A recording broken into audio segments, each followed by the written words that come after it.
आप लोगों ने सुना ही होगा कि काम करो तो ऐसा करो कि पहचान बन जाए, कदम रखो तो ऐसा रखो कि निशान बन जाए। जिंदगी यहाँ हर कोई काट ही लेता है, जिंदगी जियो इस कदर की मिसाल बन जाए। तो इसी मिसाल पे आज हमारे साथ है हर्षित पांडे, जिन्होंने सिक्योर किया है all India rank 2 in engineering services examination from civil engineering department in 2024 examination. तो चलिए हर्षित से बात करते हैं। तो Harshit, can you please introduce yourself? Yes, sir. My name is Harshit Pandey. I have done my graduation from College of Technology, Pantnagar in Uttarakhand. I have passed out in 2023, and this was my first attempt in the engineering services examination, in which I have secured second rank, fortunately. Yes. तो हर्षित, मतलब since you have passed out, आपने GATE भी दिया होगा? Yes, sir. What was your GATE rank? Sir GATE मैंने पहली बार अपने final year में दिया था, जिस समय मेरी रैंक 269 थी। फिर इस साल मैंने फिर से गेट दिया, जिसमें मेरी रैंक इम्प्रूव होकर 13 आई थी इस बार। तो एक ट्रेंड मैंने हर्षिता इस बार ये भी देखा है कि जो लोग इंजीनियरिंग सर्विसेज एस्पायर कर रहे हैं, यस सर, वो लोग गेट को एक फिश नेट की तरह यूज़ कर रहे हैं, सपोर्ट की तरह यूज़ कर रहे हैं। सर अगर हम इंजीनियरिंग सर्विसेज देखते हैं अब, तो मुझे लगता है सीट्स बहुत कम हो गई हैं। तो एक हम जो एस्पायरेंट्स होते हैं वो यूजुअली गेट को एज अ बैकअप ऑप्शन लेके चलते हैं स्टार्टिंग में, क्योंकि गेट से कंपैरेटिवली जॉब मिलना थोड़ा इजी है। पीएसयू जॉब्स भी बुरी नहीं है कहीं से भी, तो हम उसे एज अ बैकअप लेके चलते हैं कि अगर ये नहीं भी हो पाया तो एटलीस्ट हमारे पास पीएसयू जॉब्स हैं जिनमें रहते हुए हम आगे अपनी प्रिपरेशन कंटिन्यू कर सकते हैं। तो इसलिए सर हाँ, जो एस्पायरेंट्स होते हैं वो उसको एज अ फिश नेट लेके चलते हैं। हर्षित, जैसा कि हम देख रहे हैं, अभी सर ने ऑलरेडी आपको बताया कि गेट को as a fish net use कर रहे हैं, बट बहुत सारे बच्चे ऐसे होते हैं जो कि गेट की ही स्पेसिफिकली तैयारी करते हैं। Yes sir. तो आपको अपनी लाइफ में कब ऐसा लगा कि यार नहीं, मैं इंजीनियरिंग सर्विसेज की तरफ जाना चाहूँगा, या फिर आपका मोटिवेशन क्या था इंजीनियरिंग सर्विसेज में जाने का? सर एक्चुअली मैं असली में एक हार्डकोर गेट एस्पायरेंट ही था। मैंने इंजीनियरिंग सर्विसेज का वैसे प्लान नहीं किया था। मेरा ओरिजिनल प्लान था कि मैं गेट निकालूंगा और एमटेक मुझे मिलेगा, जिसको मैं 3 साल बैकअप में रख के फिर अपना सिविल सर्विसेज की प्रिपरेशन करूँगा। ये मेरा ओरिजिनल प्लान था। पर जब मेरी गेट में 269 रैंक आ गई, मुझे लगा कि थोड़ा इम्प्रूव करके मैं पीएसयू भी ले सकता हूँ, जो कि मुझे एक जॉब भी दे देगा, अच्छी काफ़ी रिस्पेक्टेड जॉब दे देगा। तो अकॉर्डिंगली फिर मैंने अपना सेकेंड अटेम्प्ट गेट का प्लान किया, जिसमें मुझे 13th रैंक आ गई। पर जब मैं सेकंड अटेम्प्ट दे रहा था, उस समय मेरे पास काफ़ी सारा टाइम था प्रिपेयर करने का। तो उस समय मैंने प्रीलिम्स की प्रिपरेशन भी कर ली, पैरेलली जीएस भी प्रिपेयर कर लिया। तो इस वजह से मैं ईएस में आया। अगर शायद फर्स्ट अटेम्प्ट में मेरी रैंक अच्छी आ जाती तो मैं ईएस में अकॉर्डिंगली शायद नहीं आता उस समय, या मे बी लेटर स्टेज पे आता। तो ईएस में मैं इसलिए आया था, पर ओरिजिनली अगर देखा जाए तो मैं गेट एस्पायरेंट ही था। ओके। तो हर्षित, जैसे कि बहुत सारे बच्चे हैं गेट की तैयारी करते हैं, आजकल गेट में बहुत सारी अपॉर्चुनिटीज़ भी हैं। Yes sir. आप थोड़ा बच्चों को बता सकते हो कि how has been your journey? जैसे कॉलेज में आपने फर्स्ट ईयर में जब एडमिशन लिया था, तभी आपको माइंड में क्लियर हो था कि जैसा आपने बोला कि मेरे को क्लियर था कि मुझे गेट के लिए प्रिपेयर करना है, तो आपने कब शुरुआत की? आपको GB Pant university is very good university, जैसा मुझे पता भी है, बहुत अच्छा भी पढ़ाते हैं। तो how was your journey for these 4 years? मतलब कब आपने शुरू किया? कब आइडियली एक बच्चे को कब शुरू कर देना चाहिए? बिकॉज सिंस आपने 4th ईयर में ऑलरेडी बहुत अच्छी रैंक ले ली है, so it will be a good experience for student जो कि जल्दी स्टार्ट करना चाहते होंगे। सर जब मैं कॉलेज गया था फर्स्ट ईयर में, उस समय तो इतना मुझे क्लियर नहीं था कि मुझे गेट के लिए ही या इंजीनियरिंग सर्विसेज के लिए प्रिपेयर करना है। जब मैं अपना सेकेंड ईयर ऑलमोस्ट एंड हो रहा था, यानी कि हमारा 4th सेमेस्टर एंड हो रहा था, उस समय मेरे कुछ फ्रेंड्स ने गेट की प्रिपरेशन स्टार्ट कर दी थी। उस समय हमारे एक सीनियर थे जिनकी गेट में 259th रैंक आई हुई थी उस समय, और उनको IOCL मिला था उस समय। तो उनको देख के हम इंस्पायर हुए थे कि हम भी ये कर सकते हैं। हमारे ही सीनियर हैं, इन्होंने पीएसयू निकाला है। तो उनको देख के हम इंस्पायर हुए थे, और मुझसे पहले मेरे कुछ फ्रेंड्स ने प्रिपरेशन स्टार्ट कर दी थी। उनको देख के मैंने सोचा था कि कुछ मैं भी कर लेता हूँ लाइफ में। तो वैसे मैंने एक्चुअली गेट की प्रिपरेशन स्टार्ट करी थी। उसके बाद सर फुल फ्लैश प्रिपरेशन मैंने अपनी 3rd ईयर के स्टार्टिंग में कह सकते हैं कि हमने फुल टाइम में गेट को ही दे रहा था अपना, अपार्ट फ्रॉम कॉलेज स्टडीज़ और कॉलेज के इवेंट्स वगैरह। जो टाइम बचता था मैं गेट प्रिपरेशन को ही देता था। तो सर उसके बाद जब मेरी फाइनल ईयर में मैं आया, फाइनल ईयर में मैंने फिर गेट को जैसे as a competitive exam practice करना और टेस्ट लगाना, वो सब मैं तब ना फाइनल ईयर में स्टार्ट किया। मतलब हर्षित, देखो एक मिथ और भी है स्टूडेंट्स के बीच में आजकल कि इंजीनियरिंग सर्विसेज या गेट के टॉपर्स जो पीएसयूज में जॉब लेके जाते हैं, all those belongs to IIT and NIT community. आपने उसको गलत प्रूव किया है और बहुत स्ट्रॉन्ग स्टेटमेंट के साथ गलत प्रूव किया, because you have a very good double digit rank in GATE also, और आपने single digit rank engineering services में लाए हो। तो जैसा आपसे बात करके ही पता चल रहा है कि ये कंसिस्टेंट हार्ड वर्क की ज़रूरत है। अगर आप वो कंसिस्टेंट हार्ड वर्क परसिस्ट करते हो विद ऑल डिसिप्लिन, तो आराम से रैंक क्रैक किया जा सकता है। ये कोई रॉकेट साइंस नहीं है, कोई बहुत बड़ा, ठीक है, हवा नहीं है, कोई बहुत बड़ा पहाड़ नहीं है। Yes sir, definitely. और सर एक इसमें मुझे जो लगता है वो काफ़ी सारे लोग इसलिए भी आईआईटी या एनआईटी नहीं गए क्योंकि उन्होंने प्रिपेयर ही नहीं किया। जैसे मैंने फॉर एग्जांपल मैंने आईआईटी के लिए प्रिपेयर ही नहीं किया, मे बी मैं प्रिपेयर करता तो मेरा निकल जाता। ऐसे बहुत लोग थे मेरे साथ कॉलेज में भी जो बहुत ब्राइट थे पर उन्होंने प्रिपेयर ही नहीं किया। जैसे मेरे यहाँ इतना आईआईटी का कुछ क्रेज़ ही नहीं था। मेरे यहाँ था कि 12th स्टैंडर्ड में जो अच्छे मार्क्स लाएगा वो बहुत अच्छा है। आईआईटी का हमारे यहाँ जो क्रेज़ था वो अब जाके कैचअप हुआ है जब ऑनलाइन का टाइम आ गया है, ऑनलाइन कोचिंग्स आ गई हैं, वरना हमारे यहाँ ये ट्रेंड ही नहीं था। तो इस वजह से भी काफ़ी जो ब्राइट स्टूडेंट्स होते हैं उनको पता ही नहीं होता कि आईआईटी एनआईटी के लिए क्या करना होता है। तो इसकी वजह से हम आईआईटी एनआईटी या किसी भी कॉलेज के बेसिस पे किसी को जज नहीं कर सकते। मेरे हिसाब से अगर कंसिस्टेंटली कोई एफर्ट डालेगा तो उसको रिजल्ट्स मिल जाएंगे। मुझे एक एवरेज स्टूडेंट के पर्सपेक्टिव से बताइए कि एवरेज स्टूडेंट को ऐसा क्या करना चाहिए, ठीक है, बेसिकली कहाँ पे वो लैक कर जाता है कि वो इन एग्जाम्स को बड़ा इजीली क्रैक कर जाए, मतलब एक मंत्र क्या होगा वो? सर एक एवरेज स्टूडेंट को मुझे लगता है जो एक बेसिकली हर टीचर हर टॉपर जो एक प्रोसेस बताता है कि आपने कॉन्सेप्ट समझना है, प्रीवियस ईयर करने हैं और टेस्ट लगाने हैं और अपने टेस्ट को एनालाइज अच्छे से करना है। ये जो 4 स्टेप की प्रोसेस है, अगर इसको कोई डिलीजेंटली फॉलो कर लेगा एवरेज स्टूडेंट या कोई भी स्टूडेंट, बिलो एवरेज स्टूडेंट भी करेगा अगर इस प्रोसेस को ओवर द ईयर्स फॉलो, तो वो एक अच्छा स्टूडेंट भी बन जाएगा और उसकी रैंक्स भी इंप्रूव हो जाएंगी। अल्टीमेटली कॉम्पिटिटिव एग्जाम्स में भी उसकी रैंक्स अच्छी आएंगी। तो सर बेसिकली ये प्रोसेस है जो 4 स्टेप का है, इसको फॉलो करना है। और एक बहुत ब्राइट स्टूडेंट भी यही फॉलो कर रहा है, एक बिलो एवरेज स्टूडेंट को भी यही फॉलो करना चाहिए। गेट के लिए इस प्रोसेस का लगभग ड्यूरेशन क्या होगा? सर गेट के लिए आइडियली मैं कहूँगा कि अगर आप पे 1 साल है तो आप बहुत आराम से कर सकते हैं। और अगर आप पे फॉर एग्जांपल 6-7 मंथ्स हैं और आप डेडिकेटेडली प्रिपेयर कर लें तो आप 6-7 मंथ्स में भी इसको कर सकते हैं, स्पेशली गेट के लिए।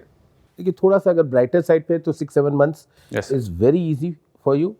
थोड़ा सा एवरेज साइड पे है तो 8-9 महीने, ठीक है, 12 महीने is very good enough, sufficient time है। सर 12 महीने में तो बहुत टाइम होता है, मतलब 12 महीने में तो आराम से किया जा सकता है। बट कॉलेज के साथ में तो ऐसे भी हमारे पास बहुत टाइम होता है। बच्चे कॉलेज के साथ में अपना बहुत ज़्यादा टाइम वेस्ट करते ही हैं। आई होप कंसिस्टेंटली आप भी 4-5 घंटे ही स्टार्टिंग में जब 3rd ईयर में चालू हुए होगे तो उसी टाइम Yes, वही sir, कर yes. रहे होगे। यस सर, जब 3rd ईयर का सर मैंने गेट का फॉर्म भी भरा हुआ था, पर उस समय कोविड हो गया था तो सेंटर जो था वो मेरे घर से काफ़ी दूर था। तो और इतनी अच्छी कोई प्रिपरेशन मैंने करी भी नहीं थी उस समय कि मैं कोविड के बीच में अटेम्प्ट देने जाता। तो उस वजह से मैंने अटेम्प्ट नहीं दिया था। पर जब फाइनल ईयर का पेपर था और जब क्लियर हो गया था कि अब 4 महीने बाद पेपर लिखना है और रिजल्ट दिखाना पड़ेगा घर में कि क्या कर रहे हैं 2 साल से, तो उस समय मैं बहुत सीरियस हो गया था कि अब तो घर पे रिजल्ट जाने वाला है। तो अकॉर्डिंगली फिर प्रिपरेशन बहुत जो कहते हैं कि फुल टाइम प्रिपेयर कर रहे हैं 7 घंटे 8 घंटे, वो उसी समय हुआ था। नहीं तो जब 4th ईयर में थे तो कभी ऐसा नहीं लगा कि प्लेसमेंट ले लेते हैं? सर ऐसा मुझे कभी एक्चुअली नहीं लगा प्लेसमेंट ले लेते हैं, क्योंकि जो मेरा बैकग्राउंड रहा है घर पे, मेरे घर पे सब गवर्नमेंट सर्विस में ही है। सब क्लास बी और क्लास सी पोस्ट पे हैं हालांकि, पर सब हैं गवर्नमेंट सर्विस में ही। तो प्राइवेट सेक्टर जाने का वो घर पे तो घर में बचपन से कहा गया है सरकारी नौकरी सरकारी ज्वाइन करनी है। हाँ सर, बचपन से सरकारी नौकरी का ही रहा है। Okay so that's where we see कि आपने क्यों मतलब इंजीनियरिंग सर्विसेज की तरफ आपका इंक्लिनेशन है। आपने ये भी बताया कि आप सिविल सर्विसेज के लिए प्रिपेयर कर रहे हैं, एस्पायर करना चाहते हैं। यस। तो वो सिविल सर्विसेज वाला, उसके लिए आप क्या अलग से मतलब क्या करेंगे? How do you plan to do that now? Sir अभी तक तो क्योंकि मैं ईएस में और गेट में ही काफ़ी इन्वॉल्व था, तो अभी तक तो मैं उसका ऐसा कुछ कर नहीं पाया फॉलो। पर शायद अब दिसंबर एंड या मिड दिसंबर से मैं स्टार्ट करूँगा उसको, और over the time he figure out कर पाऊँगा क्लियरली। अभी तो मेरे पास प्लान बना हुआ नहीं है ऐसा कोई, ओके क्योंकि अभी 2 दिन पहले तक मैं ईएस के लिए ही पढ़ रहा था अगले अटेम्प्ट के लिए, क्योंकि So, मतलब आप उस वे में जा रहे हैं कि live in the present, do everything in the present, future जब आएगा तब देखा जाएगा उसका। Yes sir that's a very good approach. Harshit, एक और चीज़ मैं जानना चाहता हूँ कि जब आप इन चीज़ों के बारे में सोच रहे हो, आपने बताया कि ऑलरेडी आप एक कंसिस्टेंटली बहुत अच्छे स्टूडेंट से, यस सर। कभी दिमाग में नहीं आया कि यार इंडिया एक ऐसी इकोनॉमी है जहाँ पे आने वाले टाइम में साइंटिस्ट बहुत अच्छी पोस्ट पे शायद होंगे, या फिर इन्वेंटर्स, या फिर यूँ कह लो कि बिजनेसेस बहुत ग्रूम कर रहे हैं, जहाँ पे बहुत सारे लोग स्टार्टअप वगैरह का कल्चर देख रहे हैं, बहुत सारे यंग एंटरप्रेन्योर्स आ रहे हैं। कभी दिमाग में ये नहीं हुआ कि यार इस साइड भी जा सकते हैं? सर जब मैं स्टार्ट कर रहा था पढ़ाई अपनी, उस समय मुझे ऐसे थॉट्स आए हुए थे कि ऐसा किया जा सकता है, पर ओवर द ईयर सर वो माइंड से हटता गया और जॉब लेने की तरफ वो शिफ्ट होता रहा। ओके वो पता नहीं इन्वायरमेंट का रहा होगा या जो भी रहा होगा, पर ओवर द ईयर सर वो शिफ्ट होते होते फिर जॉब लेनी है पे ही आ गया। फिर वो जॉब कौन सी बेटर हो सकती है, शिफ्ट करते रहे बस एम। तो सर वो ऐसा ही रह गया उसके बाद। नहीं तो अभी इस बार आपकी बहुत अच्छी गेट रैंक आई है, यस सर। उसको आप यूटिलाइज कर सकते हो। नाउ यू हैव एवरीथिंग, आपके पास में एक जॉब भी है, यस सर। आपके पास में गेट रैंक भी है, आप एमटेक करने भी जा सकते हो, या फिर फ्यूचर स्टडीज़ में भी प्लान कर सकते हो। So now you have everything in place. अब आपको क्या लगता है कि जॉब सिक्योरिटी की तरफ ही जाना चाहिए, या फिर और I should explore my self कि ठीक है मैं apart from that I can do something? Sir अभी तो जो है वो मेरा प्लान जो था ओरिजिनली, वो जो मैंने ओरिजिनल प्लान बनाया था कि एमटेक बैकअप में रख के मैं एएस की प्रिपरेशन करूँगा। ओके तो अब मैं शायद ईएस की जॉब बैकअप में रख के एएस की प्रिपरेशन करूँगा, क्योंकि ओरिजिनली वो शायद बचपन से ही घर से ही बनता रहा है कि सरकारी नौकरी करनी है और सरकारी नौकरी कोई है तो वो एएस है, ऐसा वाला ओके। तो बनता रहा है। तो अब उसको फॉलो करूँगा शायद, अब बिल्कुल उसको फॉलो करूँगा। Now that will be even a bigger motivation कि अब चलो मेरे पास में I have everything, Yes. I will be going full steam ahead, I'm not empty-handed. Empty handed, मेरे पास में सब कुछ है। Now your future is secured, so that's wonderful. देखो, मुझे ये बताइए हर्षित कि अगर हम तैयारी फेज में आ जाते हैं, आपने 2 चरण जिए हैं, यस सर। एक कॉलेज के साथ प्रिपरेशन और एक नौकरी के साथ भी प्रिपरेशन आप मैनेज कर रहे हो। Yes sir. कि आपने इंटरव्यू भी मैनेज किया और अभी आप तैयारी कर भी रहे थे, जैसे आपने कहा कि 2 दिन से पहले। Yes sir. मुझे ये बताओ कि जो लोग कॉलेज के साथ प्रिपरेशन कर रहे हैं, उनके लाइफ में क्या क्या डिस्ट्रैक्शन आते हैं और उन डिस्ट्रैक्शंस को कैसे ओवरकम करना है, क्या डिसिप्लिन बनाना चाहिए, क्या उनका रिजीम होना चाहिए पढ़ाई का। और यही सेम चीज़ अगर आप नौकरी के साथ आ जाते हैं तो नौकरी के साथ कैसे तैयारी करी जाए ताकि इन एग्जाम्स को क्रैक किया जाए। आप एज ए स्टूडेंट क्या क्या फेस करते हो and how to overcome that? Sir as a student college में मुझे लगता है जो बहुत इंपॉर्टेंट चीज़ होती है वो होती है कि आपकी संगत कैसी है। फॉर्चुनेटली मेरे जो जितने फ्रेंड्स हैं सब ऐसे ही थे, पढ़ने वाले ही थे और सब गेट की प्रिपरेशन कर रहे थे, तो वो माहौल मिल गया था मुझे। कोई डिस्ट्रैक्शंस ऐसे मेरे पास थे नहीं। एंड मोमेंट्स पे मेरे कुछ फ्रेंड्स जो थे वो उतना सीरियसली नहीं पढ़ रहे थे, पर मेरा एम क्लियर था कि मुझे पढ़ना है, तो मैं पढ़ रहा था अपना। और फॉर्चुनेटली अब जॉब में जाके तो क्योंकि मैं पीएसयू में हूँ और सब गेट से लगे हुए हैं और सब अभी भी फॉर्चुनेटली सब प्रिपरेशन ही कर रहे हैं। जहाँ मैं भी वर्क कर रहा हूँ वहाँ भी सब, कोई सिविल सर्विसेज की कर रहा है, कोई इंजीनियरिंग सर्विसेज की कर रहा है। तो मेरे साथ तो सर फॉर्चुनेटली इन्वायरमेंट वाला फैक्टर बहुत अच्छा रहा है पहले से ही। और डिस्ट्रैक्शंस देखें तो सर कॉलेज में तो बहुत डिस्ट्रैक्शंस हो सकते हैं। काफ़ी सारे इवेंट्स आते हैं कॉलेज में जिनको अटेंड करना होता है, जो कि अटेंड करने भी चाहिए, पार्ट ऑफ कॉलेज लाइफ है, पर एक बैलेंस बनाना पड़ता है। अगर हम हर इवेंट में जा रहे हैं और अपना टाइम उसमें लगा रहे हैं तो वहाँ हमारी प्रिपरेशन थोड़ी कॉम्प्रोमाइज़ हो सकती है। इंपॉर्टेंट चीज़ों में जाना चाहिए, पर हर चीज़ में अगर आप जा रहे हो तो वहाँ थोड़ा आप कॉम्प्रोमाइज़ तो कर रहे हो अपनी प्रिपरेशन पे। और सर जॉब के साथ भी जैसे काफ़ी लोग जॉब एक बार मिल जाती है तो प्रिपरेशन छोड़ देते हैं और इन्जॉय करने लग जाते हैं। तो वही बात है सर, अपनी संगत अगर आप सही रखेंगे, अगर आपके साथ के लोग भी प्रिपेयर कर रहे हैं तो आपको डिस्ट्रैक्ट होने का मौका ही नहीं मिलेगा। फॉर एग्जांपल जो मेरा अभी रूममेट है EIL में, वो मुझसे ज़्यादा पढ़ता है सर, तो उसको देख के हमें भी पढ़ना पड़ता है। इनफैक्ट वो हमारा जो पूरा फ्लोर है वो पूरा फ्लोर उसी को देख के पढ़ रहा होता है। तो ये संगत का ही असर है सर पूरा। मतलब अपनी कंपनी आपको वाइजली चूज करनी पड़ेगी, लाइक माइंडेड पीपल चूज करने पड़ेंगे, Yes, sir. ग्रुप एक अच्छा बनाना पड़ेगा ताकि आपका थॉट उस डायरेक्शन में बढ़ता रहे। और कॉलेज के इवेंट्स आपने बहुत सही कहा कि हमें बहुत वाइजली चूज़ करने पड़ेंगे, क्योंकि अगर आप टोटली अवॉइड भी कर देते हो तो वो भी आपके लिए नुकसानदायक है। क्योंकि मैंने कई बार स्टूडेंट्स को देखा है मॉक देते हुए, they don't have any personality. Yes sir. अगर उनसे चंद लाइनें ये भी कह दी जाए कि हाउ टू इंट्रोड्यूस योरसेल्फ अंग्रेजी में बोल दो तो वो इंट्रोड्यूस भी नहीं कर पाते। तो एक वो भी आयाम है ज़िंदगी का जो जीना पड़ेगा, ताकि जब आप कभी किसी पीएसयू के इंटरव्यू में बैठोगे, किसी सरकारी जॉब ईएस के इंटरव्यू में बैठोगे, सिविल सर्विसेज के इंटरव्यू में बैठोगे, तो आपके पास कुछ कहने को, लिखने को, बताने को होना चाहिए। Yes sir. और दूसरी चीज़, कॉलेज में इनफ टाइम मिलता है कि आप तैयारी कर लो, नौकरी में इनफ टाइम मिलता है आप तैयारी कर लो। लोग ये कहते हैं कि जैसे कई स्टूडेंट्स हमारे पास ये कंप्लेंट लेके आते हैं कि सर हमारे पास टाइम नहीं है। ठीक है, बहुतों की यही कमी। देखिए, समय मोदी जी को, ट्रंप साहब को, बिडेन साहब को, आपको, मुझे, एक किसी गरीब आदमी को, सामान्य आदमी को, सबको वही है, 24 घंटे है। You have to manage that.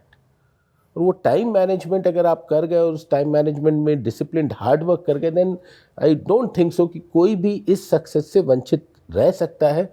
कोई ऐसा बहुत बड़ा सक्सेसफुल फार्मूला नहीं है। लोग कहते हैं कि नहीं यार, जो ठीक है, हमारे समय में जैसे ऐसे बिलीव किया जाता था कि जब हम तैयारी करते कि यार जिसका यस निकला है ना, उसके पास 2 सींग होंगे, शायद उस सींगों में अलग से दिमाग लेके आता होगा कि वो साहब यस निकाल दिया उसने। नहीं, आजकल का टाइम मैनेजमेंट सोशल मीडिया ज्यादा हो गया है। टाइम मैनेजमेंट से ज्यादा you have to be social media management person, वो उसको अच्छे से मैनेज करो आप। नहीं सर, बहुत सही बात कह रहे हो। मतलब हमारे समय पे इंटरनेट उतना था ही नहीं था। एग्जैक्टली। बट वो चंद जीबी रिचार्ज होता था मोबाइल में जो बड़ा कॉस्टली आता था, आजकल फ्री है। Yes sir. तो वो आपको वो भी मैनेज करना। बट देखिए, आपको अपना समय खुद मैनेज करना पड़ेगा। If you fail to plan then you are planning to fail. हाँ सर, अगर आप अच्छे से प्लान करेंगे तो आप टाइम मैनेज मेरे हिसाब से कहीं पे भी कर सकते हैं, अनलेस आपकी जॉब ही 14 आवर शिफ्ट, 16 आवर शिफ्ट है कि आपके पास सिर्फ सोने का टाइम बचता है। उन जॉब्स में रह के थोड़ा टफ हो जाएगा डेफिनेटली। पर कॉलेज में जहाँ आपको बस 4 घंटे क्लास अटेंड करनी है 24 घंटे में से, वहाँ बहुत ईजी है टाइम मैनेज करना। सिमिलरली अगर आप कोई पीएसयू जॉब पे हैं जहाँ आपकी वर्किंग आवर्स फिक्स्ड हैं, तो आप वहाँ भी अच्छे से प्रिपेयर कर सकते हैं। अपना टाइम प्रॉपरली प्लान करके मुझे कब क्या करना है और मुझे कब क्या नहीं करना है, ये भी प्लान करके आप अच्छे से मैनेज कर सकते हैं। गेट और इंजीनियरिंग सर्विसेज, इन दोनों की प्रिपरेशन में क्या सिमिलैरिटी है, क्या डिसिमिलैरिटी है? स्टूडेंट को किन बातों का ध्यान रखना चाहिए सो दैट वो दोनों को साथ में लेके चल पाए? सर, सिमिलैरिटी जो है गेट और इंजीनियरिंग सर्विसेज में ये है कि गेट का जो सिलेबस है वो इंजीनियरिंग ईएस के सिलेबस का सबसेट ही है। अगर आप ईएस के लिए अच्छे से प्रिपेयर करते हैं तो गेट आपका अपने आप प्रिपेयर होता है। पर सर एक इसमें कैच ये है कि गेट जो रिक्वायर करता है वो डेप्थ थोड़ा ज़्यादा रिक्वायर करता है इंजीनियरिंग सर्विसेज से, क्योंकि क्वेश्चंस थोड़ा ट्रिकी आते हैं जिसमें कॉन्सेप्ट्स आपको पता होगा, बेसिक कॉन्सेप्ट, पर वो क्वेश्चन उसके साथ वहीं पे घुमा रहा होगा, उसको थोड़ा उसी में गेम कर रहा होगा। तो उसकी आपको अच्छे से प्रैक्टिस करनी पड़ती है जो टेस्ट सीरीज लगा के होती है। बाकी ईएस का अगर आप अच्छे से प्रिपेयर कर लेंगे तो कॉन्सेप्चुअली आप गेट में कुछ मिस नहीं करेंगे। वही होगा कि अगर आपने प्रैक्टिस नहीं करी है तो आप उस समय गिवन टाइम फ्रेम 3 घंटे में उन कॉन्सेप्ट्स को ब्रेक डाउन करके आंसर नहीं निकाल पाएंगे। और सर प्रिपरेशन जो है गेट और ईएस की वो साथ में करी जा सकती है डेफिनेटली। बस आपको एक स्मार्ट स्ट्रेटेजी रखनी पड़ेगी जिसमें आप ईएस के पीवाईक्यू भी साथ कर रहे हैं और गेट के पीवाईक्यू भी कर रहे हैं, ये माइंड में रखते हुए कि गेट को डेप्थ ज़्यादा चाहिए और ईएस को कवरेज ज़्यादा चाहिए। प्री और मेंस को साथ में लेके चलना चाहिए या अलग अलग रखना चाहिए? सर मैंने जो किया था, मैंने पहले प्रीलिम्स की तैयारी करी थी। जब मेरा प्रीलिम्स हो गया था और रिज़ल्ट भी आ गया था, उसके बाद मैंने मेंस की तैयारी करी थी। हालांकि इस बार जो है वो प्रीलिम्स और मेंस के बीच में गैप 2 ही महीने का है, 60 डेज, और उसमें भी 30 डेज तो सर रिज़ल्ट आने में ही लग जाएंगे, तो वैसे ही माहौल नहीं बनेगा इंसान का तब तक प्रिपेयर करने का। तो इस बार ज़रूरी है कि इंसान प्रीलिम्स से पहले ही अपना मेंस प्रिपेयर कर ले, और फिर जब प्रीलिम्स हो जाए उसके बाद सिर्फ रिवीजन और टेस्ट सीरीज करे मेंस के लिए। जो जीएस का पेपर है वो बच्चों के बीच में बहुत बड़ा फोबिया है। Yes sir. जीएस के पेपर को कैसे डील किया जाए? सर जो मैंने जीएस के लिए किया था, मैंने मैथ्स और एप्टीट्यूड तो बहुत अच्छे से प्रिपेयर कर लिया था। फॉर एग्जांपल अगर उसमें 50 मार्क्स का पूछा जाएगा तो मैं 40 तो स्कोर कर लूँगा, इतना मैंने उससे प्रिपेयर किया हुआ था। उसके बाद सर मैंने अपने सब्जेक्ट्स आइडेंटिफाई कर लिए थे जिन पे मैं मार्क्स ला सकता हूँ। फॉर एग्जांपल प्रोजेक्ट मैनेजमेंट तो सीपीएम पार्टी आता है उसमें, वो हम सिविल में वैसे भी पढ़ते हैं, तो वहाँ मुझे क्लियर था कि यहाँ से क्वेश्चन आते हैं तो मैं गलत नहीं करूँगा। सिमिलरली क्वालिटी ऐसा सब्जेक्ट है, अगर आप उसको प्रिपेयर कर लेंगे अच्छे से तो वहाँ से भी आपके क्वेश्चंस हो जाएंगे, बहुत ज़्यादा उसमें रैंडम क्वेश्चंस नहीं आते। और सर उसके अलावा मैंने कुछ सब्जेक्ट्स आइडेंटिफाई कर लिए थे जहाँ मैं रिस्क ले सकता हूँ। फॉर एग्जांपल जब मैं एथिक्स के 10 क्वेश्चंस करता था जिनका मुझे आइडिया नहीं है, उसमें से 7-8 हमेशा सही हो जाते थे, तो मैंने माना हुआ था कि इसका मैं रिस्क मेन पेपर में भी ले सकता हूँ। सिमिलरली अगर मैं आईसीटी में अगर 10 क्वेश्चन करता हूँ तो मेरे 2 ही सही होते थे, तो मैंने सोचा था कि इसको मेन पेपर में रिस्क नहीं लेना है। तो ऐसे मैंने अपने हर सब्जेक्ट की एनालिसिस कर ली थी। और कुछ सब्जेक्ट्स जैसे इंजीनियरिंग ड्राइंग है वो तो प्रिपेयर कर लिया था, क्योंकि उसमें भी सेम ही है कॉन्सेप्ट की, ज़्यादा रैंडमनेस नहीं होती है, जो पढ़ते हैं वही आता है। तो सर जीएस को मैंने ऐसे ही डील किया था। उसके बाद सर जीएस में मैंने एक चीज़ फॉलो करी थी कि अगर टेस्ट सीरीज़ में मैंने माना हुआ था अगर मैं 110 ऑन एन एवरेज ले आता हूँ तो मेन पेपर में मैं 75-80 तो रेप्लिकेट कर लूँगा। वो 30 मार्क्स का मैंने अब मार्जिन रखा हुआ था कि इतने कम हो भी गए तो मेरी रैंक बहुत पीछे नहीं जाएगी उससे। तो सर जब मेरे टेस्ट सीरीज़ में इतने मार्क्स आने लग गए थे तो उसके बाद मैंने उसका जीएस का ज़्यादा लोड नहीं लिया था, फिर मैंने अपना बाकी पूरा फोकस टेक्निकल पे डाल दिया था। That's a very good strategy to tackle. मुझे ऐसा लगता है पहली बार मैंने किसी स्टूडेंट से इतना क्लियर विजन से पेपर 1 को टैकल करना मैंने देखा है। So that's a wonderful and it speaks of you. मतलब आपका क्लियर थॉट प्रोसेस है, इट ऑल्सो स्पीक्स कि हाँ that is why you have secured first attempt में रैंक 2 लाना इज़ रियली वंडरफुल। हर्षित, एक और ये चीज़ जानना चाहेंगे, जैसे like you have good confidence. जब आप आए थे हमारे साथ में आईजीपी में आए थे तब भी आपने क्वेश्चंस वगैरह के आंसर्स दिए थे। तो बहुत सारे ईएस में बच्चे होते हैं, they never think about interviews on the first place. Yes sir. जैसा सर ने भी बोला कि यार पहले से ही हमारी एक पर्सनैलिटी होनी चाहिए। सो उन स्टूडेंट्स के लिए आपका क्या थॉट रहेगा कि अगर आप क्लियरली अगर आपका टारगेट है ईएस में selection, because that is what we are preparing for. हम प्री के लिए प्रिपेयर करते हैं, मेंस के लिए प्रिपेयर करते हैं, इंटरव्यू के लिए नहीं प्रिपेयर करते हैं। Yes sir. So do you feel कि बच्चे को पहले से ही थोड़ा इन चीज़ों के बारे में प्रिपेयर होकर रहना चाहिए? सर डेफिनेटली ये अगर कोई, मुझे लगता है अगर कोई मेंस और प्रीलिम्स की तैयारी अच्छे से कर रहा है तो उसका टेक्निकल तो प्रिपेयर्ड है, राइट। इंटरव्यू के लिए भी प्रिपेयर्ड है, उसको बस प्रेजेंटेशन स्किल्स सीखनी है अपनी, राइट। जो कि मुझे लगता है अगर आप मैक्सिमम अमाउंट ऑफ मॉक्स देंगे तो जो आपको फीडबैक मिलता है उसके थ्रू इंसान काफ़ी प्रिपेयर कर सकता है। अपार्ट फ्रॉम दैट अगर किसी को उससे अलग प्रिपरेशन करनी है तो जो एक मेथड लोग यूजुअली प्रिस्क्राइब करते हैं कि आप खुद से क्वेश्चन कर सकते हैं मिरर में देखते हुए और खुद आंसर दे सकते हैं और खुद को ही जज कर सकते हैं। राइट। पर सर मेरा मानना ये भी है कि सिलेक्शन आपका इंटरव्यू तक जाना ही नहीं चाहिए। अगर आपको सिलेक्शन लेना है तो प्रीलिम्स और मेंस में ही मार्क्स इतने ले आने चाहिए कि अगर इंटरव्यू में कम भी रह गए तो भी आपका सिलेक्शन हो जाए, क्योंकि इंटरव्यू अल्टीमेटली भगवान के हाथ में ही होता है। अगर वहाँ पर पैनल ने कुछ ऐसा पूछ दिया जिसका आपको आइडिया ही नहीं है तो आप उनसे ये नहीं बोल सकते कि मुझे ये नहीं आता, आप मुझसे वो पूछे जो मुझे आता है। तो इंटरव्यू तक बात सिलेक्शन की नहीं जानी चाहिए, इंटरव्यू से थोड़ी बहुत रैंक ऊपर नीचे हो सकती है डेफिनेटली, पर सिलेक्शन आपका प्रीलिम्स और मेंस में ही हो जाना चाहिए। ओके सर एस्टॉनिश्ड बाय मतलब क्लैरिटी ऑफ विजन, मतलब ही इज टॉकिंग लाइक कि मतलब जैसे हम लोग आज 10-15 साल पढ़ाने के बाद बोल रहे हैं, मतलब he is way ahead of his time. That's I would say that is even better. Civil services की तैयारी करेंगे तो ये आपके तर्कस में ये सब बाण होने चाहिए जो आप निकाल के दाएं दाएं मार सको। So that's a very good thought on that. हर्षित, एक छोटी सी चीज़ पूछना चाहूँगा, जैसे आजकल बच्चे बहुत ऑनलाइन की प्रिपरेशन करते हैं। ऑनलाइन में कहीं ना कहीं मैंने ये सुना है बच्चे बोलते हैं कि सर बहुत बार हमें नेगेटिव थॉट्स आने लग जाते हैं, अकेले बैठ के पढ़ रहे हैं, टीवी के सामने बैठ के पढ़ रहे हैं तो मन नहीं करता है। आपने भी कोविड के टाइम में प्रिपेयर किया था, so what would be your thoughts on this कि ऑनलाइन अगर हम पढ़ रहे हैं तो कैसे बच्चा अपना टाइम इफेक्टिवली यूटिलाइज उसको कर सकता है? सर मैंने भी अपना मेजरली प्रिपेयर ऑनलाइन किया है। लास्ट के कुछ टेस्ट वगैरह पार्ट मैंने ऑफलाइन किया था, बाकी मतलब मेजरली मेरा प्रिपरेशन ऑनलाइन ही हुआ है। और सर डेफिनेटली ऑनलाइन प्रिपेयर करते समय एक की फैक्टर रहता है कि हम टीचर्स के साथ फिजिकली प्रेजेंट नहीं होते हैं, तो डाउट क्लियरिंग थोड़ा टफ हो जाता है। तो सर मैं जो करता था इसके लिए कि मैं यूट्यूब पे बहुत सारे टॉपर्स के इंटरव्यूज़ हैं, बहुत सारे civil services toppers, engineering services toppers जिन्होंने अपना एक्सपीरियंस शेयर किया हुआ है ऑलरेडी कि हमें भी ये होता था और मैं ये करता था। और काफ़ी सारे मोटिवेशनल कोट्स वो लोग बताते हैं जो एक्चुअली में अगर आप सुने तो उनको सुन के ही इंसान अपलिफ्ट हो जाता है। ओके। और मैं एक चीज़ ये भी करता था सर कि मैंने प्रीवियस ईयर जो टॉपर्स थे सबसे मैं टच में था टेलीग्राम पे, क्योंकि आजकल सब ग्रुप्स बने हुए हैं, सब लोग एक दूसरे को जानते हैं, तो मैं उनसे काफ़ी सब पूछता रहता था कि सर मेरे इतने मार्क्स आ रहे हैं टेस्ट में तो मुझे ऐसा लग रहा है, होपलेसनेस हो रही है। और अगर आप सीरियस होते हैं तो वो आपके मैसेज में शायद दिख जाता है। राइट। इसलिए मुझे काफ़ी सारे लोगों ने एक्चुअली मेरी हेल्प करी हुई है। लास्ट ईयर के टॉपर्स में ईएस के टॉपर, रैंक 1, गेट के रैंक 1, सबसे मैंने बात की हुई है अपने रैंक आने से पहले, गेट से भी पहले इनफैक्ट, और सब ने मुझे हमेशा हेल्प की है।